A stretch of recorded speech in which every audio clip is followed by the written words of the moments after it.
Bismillahirrohmanirrohim. Assalamualaikum warahmatullahi wabarakatuh. Selamat bertemu kembali bersama saya Ade Mulyani, Guru Bahasa Indonesia di SMK Negeri 2 Purwakarta. Pada kesempatan ini, saya berharap mudah-mudahan kita semua dalam keadaan sehat dan mudah-mudahan kita masih bisa melaksanakan aktivitas kita untuk mengikuti kegiatan proses pembelajaran, khususnya untuk kalian siswa kelas 12. Pada kesempatan kali ini, Ibu akan melanjutkan materi berikutnya, yaitu mengenai teks cerita sejarah. Adapun hal-hal yang akan Ibu jelaskan untuk materi tersebut, yang pertama mengenai pengertian teks cerita sejarah. Yang kedua, macam-macam teks cerita sejarah. Yang ketiga, ciri-ciri dan perbedaan novel sejarah dengan teks sejarah. Yang keempat, struktur teks cerita sejarah. Yang kelima, ciri kebahasaan novel sejarah. Dan yang keenam, ciri kebahasaan cerita teks sejarah. Baik, pada kesempatan kali ini, Ibu akan menjelaskan terlebih dahulu mengenai pengertian teks cerita sejarah. Teks cerita sejarah adalah teks yang memuat cerita fakta dan kejadian di masa lampau yang melatar belakangi terjadinya suatu peristiwa dan memiliki nilai sejarah yang disajikan dalam bentuk narasi. Adapun macam-macam teks cerita sejarah. Teks cerita sejarah itu terbagi menjadi dua, yaitu fiksi dan non-fiksi. Yang pertama, fiksi, atau yang termasuk di dalamnya adalah novel sejarah. Contoh buku yang termasuk ke dalam fiksi atau novel sejarah yaitu novel, cerpen, legenda, dan roman. Yang kedua, non-fiksi atau teks sejarah. Contoh buku yang termasuk ke dalam non-fiksi atau teks cerita sejarah yaitu biografi, autobiografi, catatan perjalanan, dan catatan sejarah. Adapun ciri-ciri dan perbedaan novel sejarah dengan teks sejarah. 1. Judul dalam teks sejarah bersifat eksplisit, sedangkan dalam novel implisit. Yang kedua, orientasi dalam teks sejarah berisi pengantar, tujuan, dan pendahuluan. Sedangkan dalam novel sejarah berisi pengenalan tokoh dan latar. Yang ketiga, komplikasi dalam teks sejarah bersifat gradual. Sedangkan dalam novel sejarah bersifat hierarkis. Yang keempat, resolusi. Resolusi dalam teks sejarah berisi kesimpulan, sedangkan dalam novel sejarah berisi penyelesaian konflik-konflik. Yang kelima, teks sejarah tidak memiliki bagian koda. Adapun struktur teks cerita atau novel sejarah, yang pertama, pengenalan situasi cerita. Dalam bagian ini, pengarang memperkenalkan latar cerita, baik waktu, tempat, maupun peristiwa. Selain itu, orientasi juga dapat disajikan dengan mengenalkan para tokoh, menata adegan, dan hubungan antar tokoh.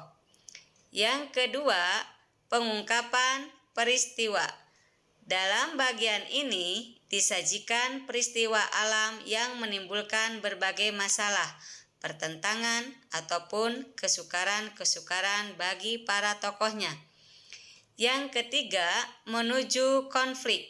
Terjadi peningkatan perhatian, kegembiraan, kehebohan, ataupun keterlibatan berbagai situasi yang menyebabkan bertambahnya kesukaran tokoh. Yang keempat, puncak konflik. Bagian ini disebut pula sebagai klimaks. Inilah bagian cerita yang paling besar dan mendebarkan. Pada bagian ini pula ditentukannya perubahan nasib beberapa tokohnya. Misalnya, apakah dia di kemudian hari berhasil menyelesaikan masalah atau gagal. Yang kelima, penyelesaian, evaluasi atau resolusi. Sebagai akhir cerita, pada bagian ini berisi penjelasan ataupun penilaian tentang sikap ataupun nasib-nasib yang dialami tokohnya. Setelah mengalami peristiwa puncak itu, pada bagian ini pun sering pula dinyatakan wujud akhir dari kondisi ataupun nasib akhir yang dialami tokoh utama. Yang keenam, koda. Bagian ini berupa komentar terhadap keseluruhan isi cerita yang fungsinya sebagai penutup. Komentar yang dimaksud bisa disampaikan langsung oleh pengarang atau dengan mewakilkannya pada seorang tokoh. Hanya saja, tidak setiap novel memiliki koda. Bahkan, novel-novel modern lebih banyak menyerahkan kesimpulan akhir ceritanya itu kepada para pembacanya. Mereka dibiarkan menebak-nebak sendiri penyelesaian ceritanya. Sekarang kita lihat apa ciri kebahasaan novel sejarah. Beberapa ciri kebahasaan novel sejarah adalah sebagai berikut. Yang pertama, menggunakan banyak kalimat bermakna lampau. Contoh, prajurit-prajurit yang telah diperintahkan membersihkan gedung bekas asrama telah menyelesaikan tugasnya. Nah, kita lihat kata yang telah itu menunjukkan kata yang bermakna lampau. Kemudian yang kedua, banyak menggunakan kata yang menyatakan urutan waktu atau konjungsi kronologis atau konjungsi temporal seperti sejak saat itu, setelah itu, mula-mula, kemudian. Contoh, setelah juara gulat itu pergi, sang adipati bangkit dan berjalan tenang-tenang masuk ke kadipaten. Yang ketiga, banyak menggunakan kata kerja yang menggambarkan suatu tindakan atau kita sebut dengan kata kerja material. Contoh, di depan Ratu Biksuni Gayatri yang berdiri, Sri Gitarja duduk bersimpuh. Nah, yang termasuk kata kerja material yaitu kata yang berdiri, bersimpuh. Kemudian yang keempat, banyak menggunakan kata kerja yang menunjukkan kalimat tak langsung sebagai cara menceritakan tuturan seorang tokoh oleh pengarang. Misalnya, mengatakan bahwa, menceritakan tentang, menurut, mengungkapkan, menanyakan, menyatakan, menuturkan. Contoh, menurut sang patih, Galeng telah periksa seluruh kamar Syah Badar dan ia telah melihat banyak botol dan benda-benda yang tak tahu nama dan gunanya. Kemudian yang kelima, banyak menggunakan kata kerja yang menyatakan sesuatu yang dipikirkan atau dirasakan oleh tokoh atau kata kerja mental. Misalnya, merasakan, menginginkan, mengharapkan, mendambakan, menganggap, dan lain-lain. Contoh, Gajah Mada sependapat dengan jalan pikiran Senopati Gajah Enggon. Yang keenam, menggunakan banyak dialog. Hal ini ditunjukkan oleh tanda petik ganda dan kata kerja yang menunjukkan tuturan langsung. Contoh, mana surat itu? Ampun Gusti Adipati, Patik takut, maka Patik bakar. Yang ketujuh, menggunakan kata-kata sifat untuk menggambarkan tokoh, tempat, atau suasana. Contohnya, dari apa yang terjadi itu terlihat betapa besarnya wibawa Gajah Mada. Bahkan, beberapa prajurit harus mengakui bahwa yang dimiliki Gajah Mada jauh lebih besar dari wibawa Jayanegara. Sri Jayanegara masih bisa diajak bercanda, tetapi tidak dengan Patih Gajah Mada, sang pemilik wajah yang amat beku itu. Nah, kemudian, apa ciri kebahasaan cerita teks sejarah? Yang pertama, ada penggunaan kata ganti orang ketiga. Penulis memposisikan dirinya berada di luar cerita dan mengisahkan orang lain di dalam cerita. Nah, kata ganti orang ketiga ini terbagi menjadi dua, yaitu ada kata ganti orang ketiga tunggal dan ada kata ganti orang ketiga jamak. Siapa kata ganti orang ketiga tunggal? Misalnya kata ia, beliau, dia, nya. Siapa kata ganti orang ketiga jamak? Misalnya kata mereka. Selain itu, di dalam teks cerita sejarah, kata ganti orang ketiga bisa juga berupa nama orang atau nama tokoh. Yang kedua, keterangan waktu atau masa lampau. Keterangan waktu merupakan keterangan yang menjelaskan kapan peristiwa berlangsung.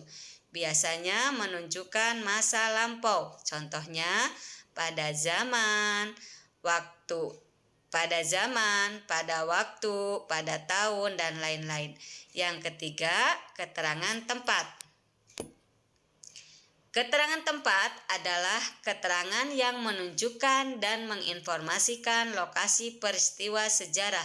Biasanya ditandai dengan kata di, ke, dan dari. Yang keempat, penggunaan konjungsi temporal atau konjungsi yang berhubungan dengan waktu. Berdasarkan letaknya dapat dikelompokkan menjadi dua. Ada intrakalimat, yaitu konjungsi yang berada di dalam satu kalimat. Contoh, setelah, lalu, kemudian, dan lain-lain. Yang kedua, antar kalimat, konjungsi yang menghubungkan kalimat satu dengan lainnya. Contohnya, selanjutnya, sebelumnya, dan lain-lain. Yang kelima, konjungsi kausalitas atau kata penghubung yang menyatakan sebab akibat. Berdasarkan letaknya dapat dibagi menjadi dua. Intrakalimat, yaitu konjungsi yang menyatakan sebab akibat dalam satu kalimat. Contohnya, karena, sebab, dan lain-lain. Yang kedua, antar kalimat, konjungsi yang menyatakan sebab akibat dalam dua kalimat. Contohnya, oleh sebab itu, oleh karena itu, dan lain-lain. Yang keenam, penggunaan nomina. Kata yang mengacu pada suatu nama seperti nama orang, hewan, benda, dan gagasan atau ide. Nomina terbagi menjadi tiga. Ada nomina modifikatif, yaitu unsur inti dan pewatas. Misalnya hari Rabu, bulan Januari, dan lain-lain. Yang kedua, nomina koordinatif, semua inti. Karena ini tidak saling menerangkan. Contohnya, sandang pangan, hak kewajiban, tanah air, dan lain-lain. Yang ketiga, nomina apositif yang menyatakan keterangan. Misalnya, Raja Pahit, Raden Wijaya, dan lain-lain. Yang ketujuh, penggunaan verba. Verba merupakan kata yang menunjukkan tindakan, biasanya ditandai oleh imbuhan me, ber, ter, di, mekan, berkan, dikan, dan lain-lain. Contohnya, melihat, melukis, diserahkan, dan lain-lain. Nah, demikian materi yang bisa saya sampaikan. Mudah-mudahan bisa dipahami. Dan saya tutup dengan billahi taufiq wal hidayah. Assalamualaikum warahmatullahi wabarakatuh.